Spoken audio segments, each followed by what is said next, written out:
During World War II, the A.G. Price was conscripted and was used down in Florida to transport goods from Guantanamo Bay in Cuba to stations and bases in Florida. And on one of those trips, on the way back, they encountered a German U-boat. And ordinarily, when these German U-boats find a boat that was painted with battleship gray and part of the Coast Guard, they would take the crew off, put them in a lifeboat, and let them float home, and then sink the boat. But on this case, when they went to see what kind of goods that were on the A.G. Price, they found that it was loaded with Cuban seagulls, which was very attractive, I guess, to those Germans who took every one they could take. And as a reward for having such a good cargo, they allowed the A.G. Price to continue on to Florida and didn't sink the boat and didn't put them adrift. They wanted them to make another couple of trips so that maybe on one of those return trips they could get some more Cuban seagulls. Okay. The A.G. Price, typical buy boat, built in 1928. The boat was built in the 20s, and in the late 50s, 60s, it was converted to a yacht. She's a Chesapeake buy boat, 72 feet long, 21-foot beam. To my knowledge, Mob Jack and the Delvin K are the only remaining working buy boats. They were the workhorse of the waterfront. They used them for everything.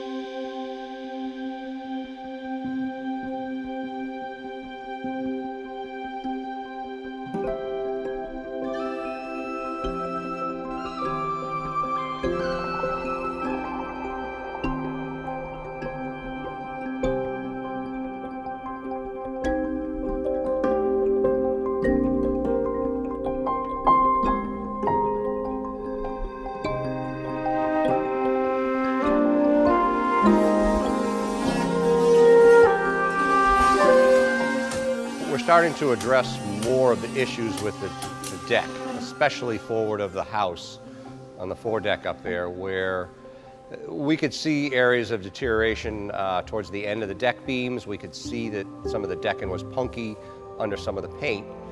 We started doing some more exploratory demo, and unfortunately it just kept going and going and going. More than just deck beams running athwart chips, there's a lot going on that foredeck.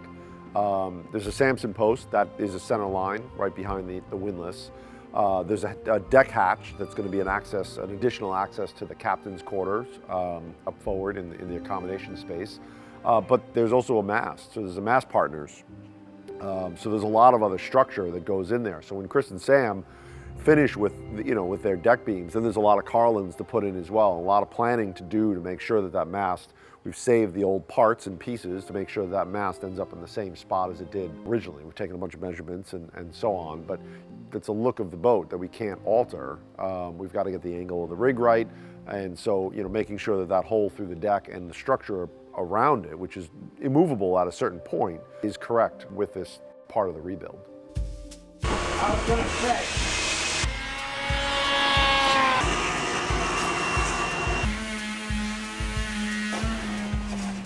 So I'm working on the deck beam over here in Coastal Queen. It's the last deck beam up on the foredeck that we're putting in. This one's located directly under the front of the house. This is the longest deck beam that hopefully we'll have to replace.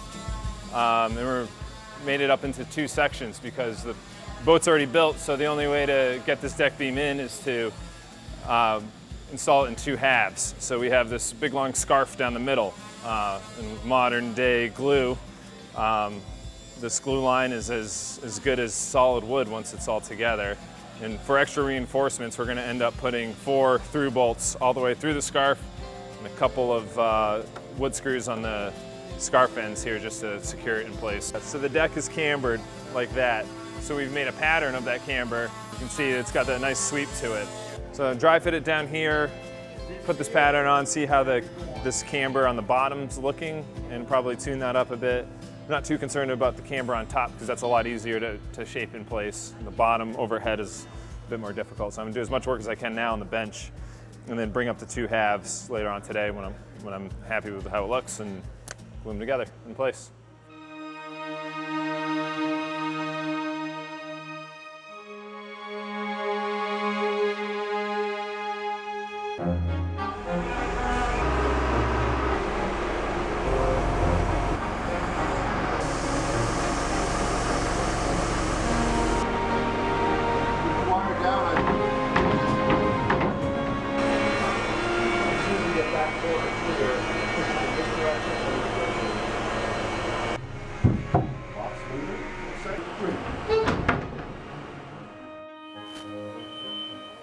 So Chet, we're gonna try to put this one right on in the same notch.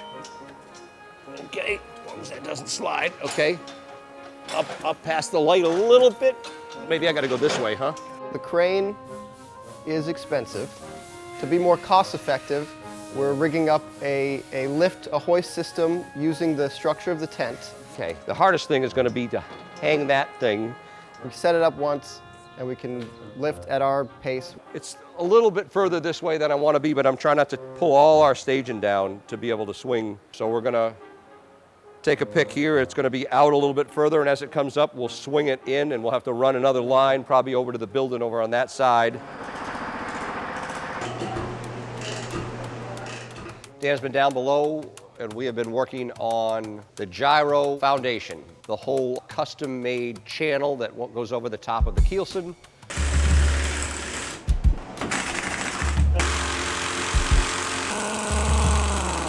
There are a lot of lags. We've got some 10 and 12-inch lags that run right through the top and all the way down into that keelson.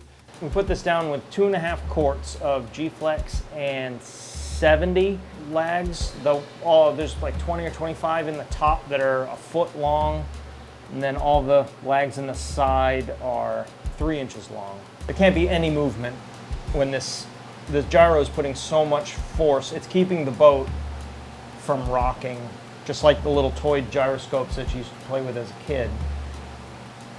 This is the same exact technology, but on a much larger scale, and it's keeping this entire 70-foot boat, 80-foot boat from rocking. So this can't move. So that's why there's so much.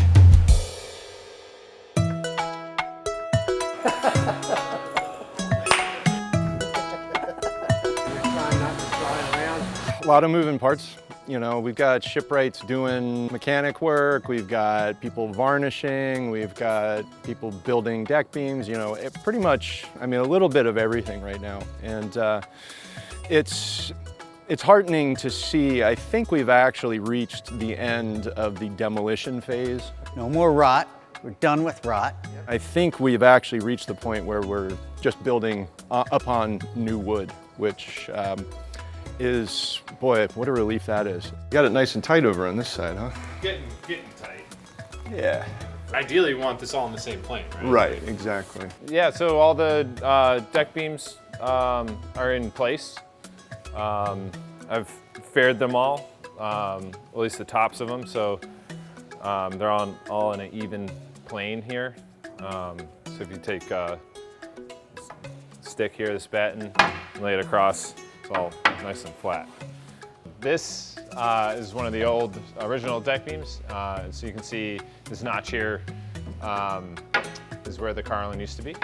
So with these new deck beams, we need to cut these notches fore and aft to accept the new carlins. So Chris has a jig that he made up to make that a lot easier. And basically you screw that to the top of the deck beam and then use a router. We have enough carlins to do that this jig is going to make it all a lot easier and faster.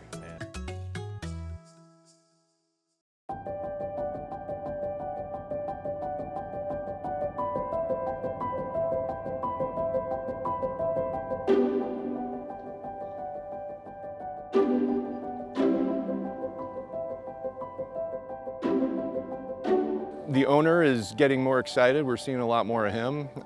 His representative, Henry, is here quite a lot. So, and again, it's great having him boots on the ground because we don't have to wait for anything. You know, we have a question about something, we turn around, hey, Henry, what do you think of this? He gives us the answer and we keep going. I mean, I can't tell you what a luxury that is. When I'm here, it's easier to use me as a sounding board or to answer small questions. Yeah, right away and not hold up the process.